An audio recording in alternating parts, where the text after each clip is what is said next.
when I heard her confession, for I thought that a most severe task was lifted from my shoulders, but the burden is still upon me. I know that she is not changed for the better. The dangers and difficulties which she will create, if her whims are gratified, are almost incredible to those who do not understand the spirit which actuates her. However earnestly her husband may endeavour to pursue a straightforward course to serve God, she will be his evil angel, seeking to lead him away from righteousness. In her own estimation, she is the idol he must worship. In fact, she is Satan's agent, seeking to occupy the place where God should be. She has followed the impulses of her own unconsecrated heart until Satan has almost complete control of her. Unless there is a change, a time will come soon when this lower nature in the wife, controlled by a will as strong as steel, will bring down the strong will of the husband to her own low level. In this case, it is not the woman whom Brother D is dealing with, but a desperate, satanic spirit. The Lord has a work for Brother D to do, but if he is overcome by these outbursts on the part of his wife, he is a lost man, and she is not saved by the sacrifice. His best course with this child wife, so overbearing, so unyielding, and so uncontrollable, is to take her home and leave her with the mother who has made her what she island. Though it must be painful, this is the only thing for him to do if he would not be ruined spiritually, sacrificed to the demon of hysterics and satanic imaginings. Satan takes entire control of her temper and will and uses them like desolating hail to beat down every obstruction. Her husband can do her no good, but is doing himself incalculable harm and robbing God of the talents and influence he has given. God has placed the husband at the head of the family, and until Sister D shall learn her place and duties as a wife, it will be best for him not to be connected with her in any way. The wife is to respect and obey, but if she utterly refuses to keep the marriage vow, she will be more and more the sport of Satan's temptations. And if her husband consents to keep her by his side, to wear out his life, he will become discouraged and unfitted for the Lord's service. He is under no obligations to keep one by his side who will only torture his soul. I was shown that he has already been losing his manhood and has been influenced and moulded by his wife. Their marriage was a snare of Satan. Sister D is determined to rule or ruin. I was shown that she has so thoroughly yielded herself into Satan's hands that her husband fears for her reason, but he will make one of the gravest mistakes of his life if he permits himself to be controlled by Satan through the device of his wife. I tell you plainly, she is controlled by demons, and if these evil spirits have their way, your liberty, Brother D, your manhood is gone. You are a slave to her caprices. She is just as much possessed by a demon as was the man who tore and cut himself when Jesus cast out the devils. Brother D must let Satan rage and not allow himself to be cut off from religious privileges because his wife desires it. If she runs away, let her go. Even if she threatens to take her own life, do not yield to her wicked demands.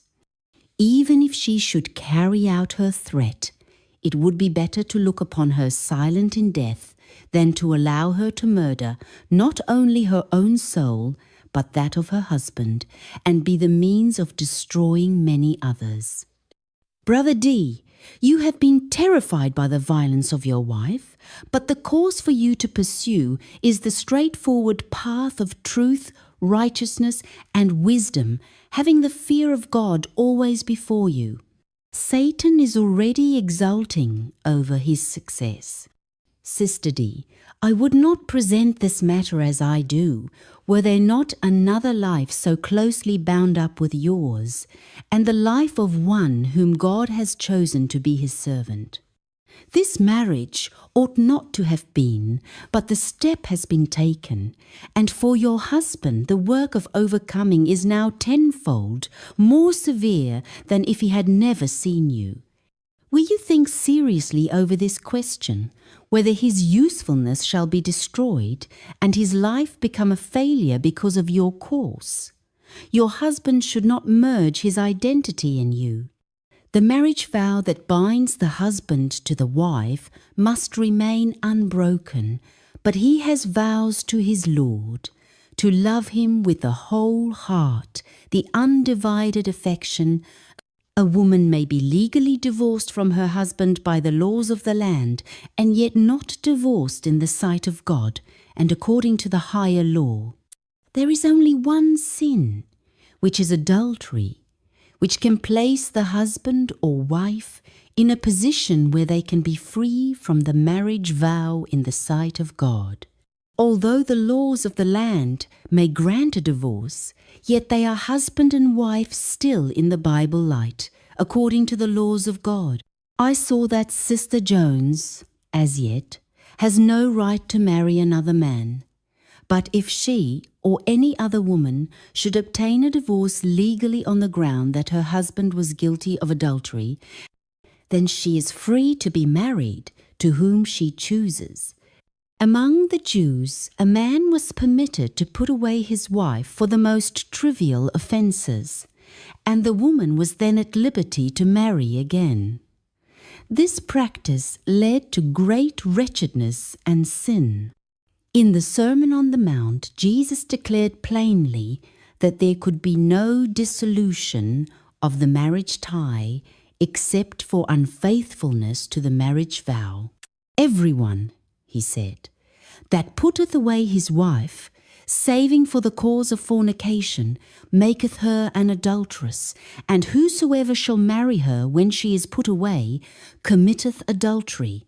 Matthew 5:32.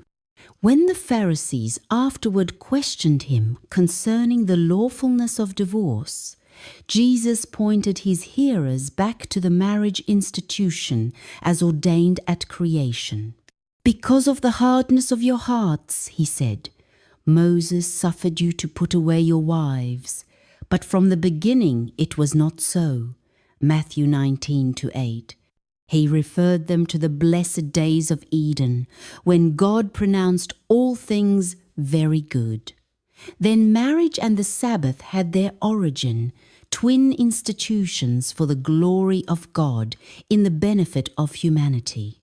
Then, as the Creator joined the hands of the holy pair in wedlock, saying, A man shall leave his father and his mother, and shall cleave unto his wife, and they shall be one. Genesis 2:24. He enunciated the law of marriage for all the children of Adam to the close of time.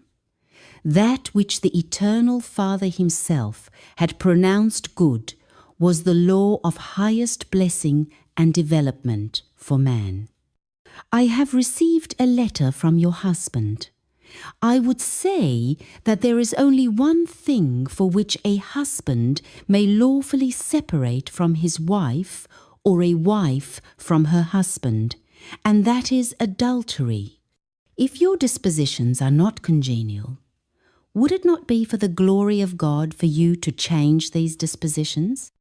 A husband and wife should cultivate respect and affection for each other. They should guard the spirit, the words, and the actions, so that nothing will be said or done to irritate or annoy. Each is to have a care for the other, doing all in their power to strengthen their mutual affection. I tell you both to seek the Lord. In love and kindness do your duty one to the other. The husband should cultivate industrious habits, doing his best to support his family. This will lead his wife to have respect for him. My name is Samia.